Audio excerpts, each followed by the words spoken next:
I like to study successful people. And one of the most successful and influential people in the history of the world is a guy named Jesus. Now, this guy named Jesus, according to the historical text, he walked 21,525 miles during his ministry in Israel. Now, in order to give you an idea of how far that is, 21,525 miles. In order to give you an idea how far that is, the earth is 24,901 miles around. So basically, this guy, Jesus, this incredibly impactful, amazing human being, walked nearly the equivalent of walking all the way around the world.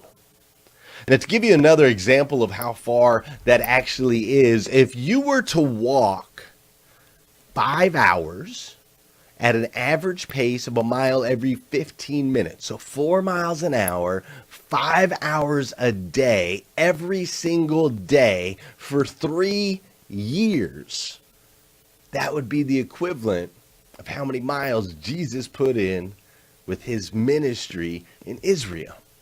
Now, I know some of y'all will be counting your steps on your Fitbits and on your apps and so on and so forth, but just think about how many steps that would be if you were walking 5 hours a day, every single day for 3 straight years. What's even more interesting, though, I find this far more interesting, is that everywhere that Jesus walked, everywhere that he was headed, every journey that he took, whether it be a 10-mile walk or a 20-mile walk or a 30-mile walk, they say for the most part he reached like a 100-mile area there in Israel. Everywhere that he walked, he was walking into danger. Everywhere. You see, Jesus delivered a message that was considered a threat to the government. The Romans at the time, they had their own beliefs. Here came Jesus. He was claiming to be God in flesh, and he was claiming to have a better way. He was leading this movement for this religion called Christianity. And so everywhere that he went, everywhere that he walked, every situation that he walked into, he was walking into danger. There was a threat. He could lose his life. He could be attacked. He could be stoned. Everywhere. I mean, to me, this is very similar to, like, I don't know if you've noticed, but in our modern day, anytime anybody tends to be a threat to the government, things tend to be a little short-lived for them, right? Like, Tupac was a threat to the government. Martin Luther King was a threat to the government. JFK was a threat to the government. This guy right here better be watching out. You know what I'm saying? Like, anytime somebody was a threat to the government, their life has been in danger. Jesus was a target everywhere he went, and he knew his life was at risk, yet he went anyway. That's the note. That's the key. He went anyway. Now, the question was, did he actually have fear? Was he fearful of these things? He knew of them. He obviously knew it existed. He knew there was risk. He went there anyway. But was there actual fear? So I did some research on this, and there's only one place in the Bible, there's only one place where Jesus, just before he was to be hung and crucified on a cross in front of the masses, just before he cried out, Father, if you are willing, take this cup from me. Yet not my will, but yours be done. You see, this is the only time in the Bible that Jesus actually expressed his fear outwardly. And yet, even though we know he was fearful of that moment, he went anyway.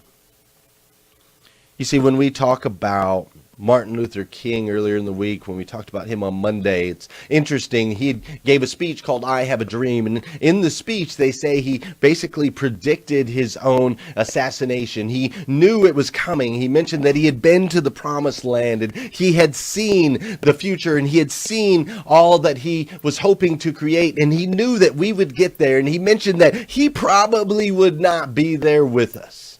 He would probably not live to see it.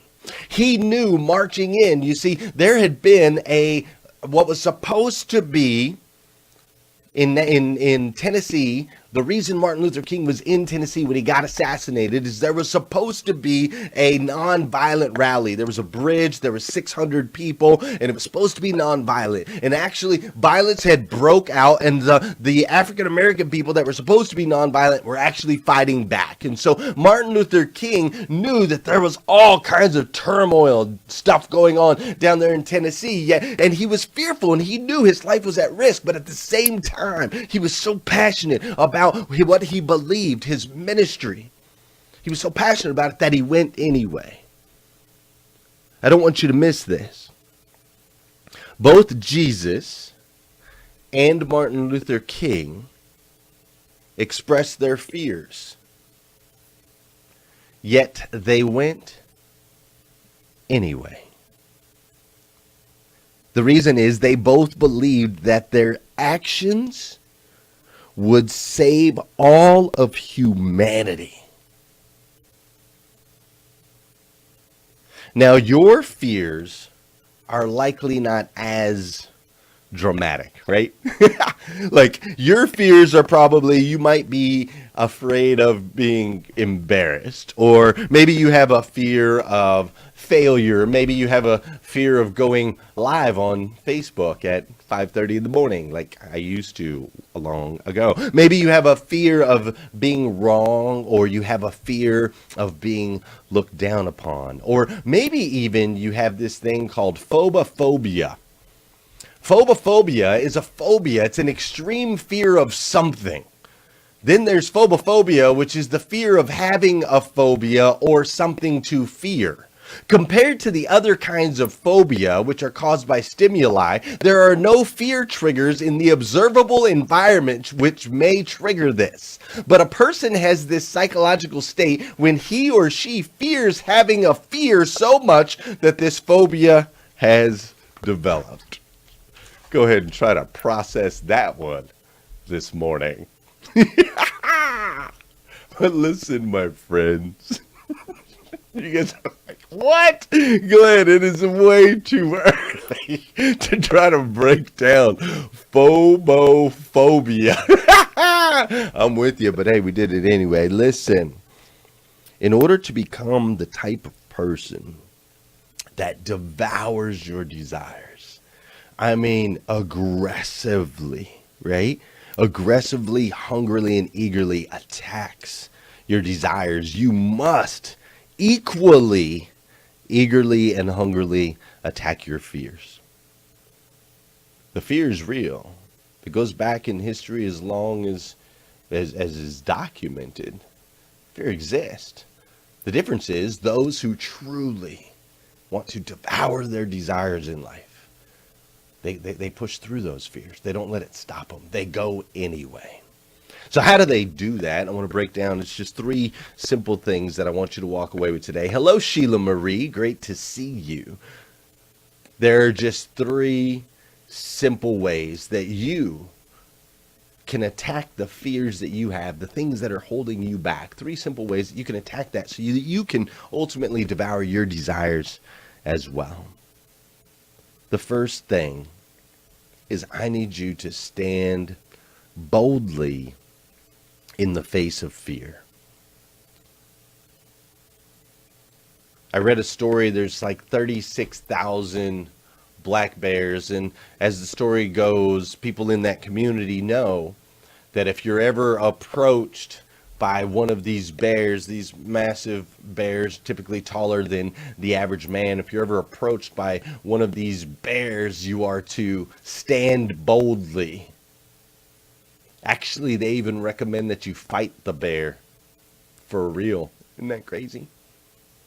You see, they say if you run from your fears, the thing that you fear most, you will create, you will cause. The bear will chase you down and rip you to shreds. Your fears are no different. The fears that you have of failure, the fears that you have of people looking down on you or not being able to accomplish any of those things, those fears will chase you down and rip you to shreds. You must stand boldly. I recognize they're there. I got fears every day. Every day there's things that I'm afraid of. What if this person says this about me? What if I talk about Jesus on my show and it offends somebody? What if I play my Tony with the Keys song and Facebook throttles my posts and the message doesn't get out? All these silly things, right? All these silly things, but we just stand boldly. Because if you run from it, it'll chase you down. It'll eat you alive. The second thing that I want you to walk away with today is, in order for you to truly devour your desires, for you to be able to face your fears and still do it anyways, I need you to make sure that you align yourself with your passion. Align yourself with your passionate beliefs. You see, Jesus and Martin Luther King and my friend Danelle Delgado, who we've talked about quite a bit this week, what gave them the ability to push through and to fight through the fears is their passionate belief that what they're doing is serving others. That what they're doing actually matters. You see, your life has so much value. There are so many that will lose if you don't win. So step 2 is to make sure to align yourself with your passions.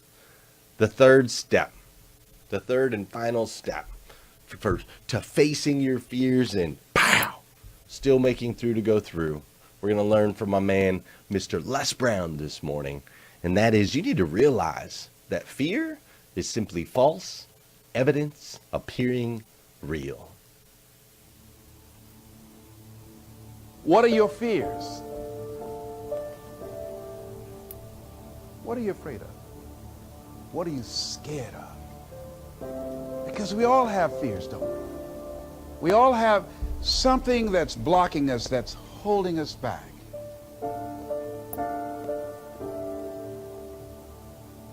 The reason that most people are not living out their true potential and not doing all of the things that they would really like to do is because of fear. Some people call fear false evidence or expectations appearing real. What are the things that you fear that's been keeping you from living your dream? That's been keeping you from doing some things that you would like to do? Let's think about those things. Don't condemn yourself for being afraid. It's perfectly fine to have some fears. You acknowledge your fears, you embrace those fears, and then you move on. You act on whatever it is that you fear. Because once you embrace it, see, what you resist will persist. And how do we begin to handle that? Abraham Maslow said that the life is about growth. And he said, you can either go back to your comfort zone, and there you won't find any growth, or you must be willing to go forward and face your fears again and again and again. So what kinds of things, what kinds of thoughts are you feeding your consciousness? What kind of things are you putting in your mind? So deciding as you look at your life, as you look into the future and say, what fears am I holding on to? What fears that I'm allowing to imprison me, that's keeping me from breaking out, that's keeping me from living up to my true potential, that's keeping me from really being happy, that's keeping me from having a sense of adventure and excitement in my life? What's keeping me from controlling my destiny? Fears. And I'm giving that permission to. Notice what I said. We must give our permission to fear to immobilize us. Because whatever discomfort you experience, whatever challenges or difficulty that it is, you've got to handle it. You've got to go up in there and wrestle. Will it be easy? No. Will it be challenging? Yes.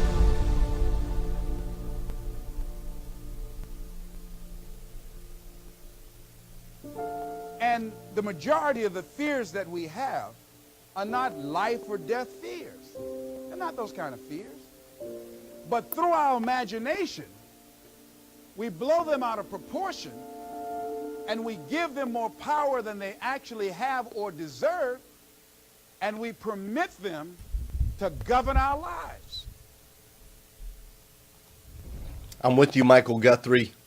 I'm facing my fears, but I ain't walking out on that tightrope on the top of that building either. That ain't happening. Listen, my friend, I need you to understand the fear is gonna be there. It's gonna happen. But if you align yourself with your passions, if you truly believe in what you're fighting for, if you realize that a lot of the fears that you're facing, they're not real, and if you stand boldly against them, punch them in the mouth, pow. It's okay to have them. You just got to keep fighting forward. Listen, there are so many people that will lose if you don't win. I need you to win. We need you to win. It will change the world. You see, you are a child of God, the God of the universe, the God that made everything, made you to be the absolute best version of yourself that you can be. Best version, not average, a little bit above average, a little bit below, but the absolute best version. Because when you're at your best, it makes an impact. It impacts your friends, your family members, your co-workers. Holy smokes, you showing up here today makes an impact on me. And I, for one, absolutely love you for it. I do. If nobody's told you that yet today, I want to be the first. I absolutely stinking love you. So do me a favor. Go out there today. Face those fears. You got that manager you're afraid to talk to? Go talk to him. If you know for a fact that the way you're trying to do things, the things you're trying to change, the things you're trying to implement, if you're passionate about it, if it's real, then don't let anything or anyone stand in the way of you winning, because it matters.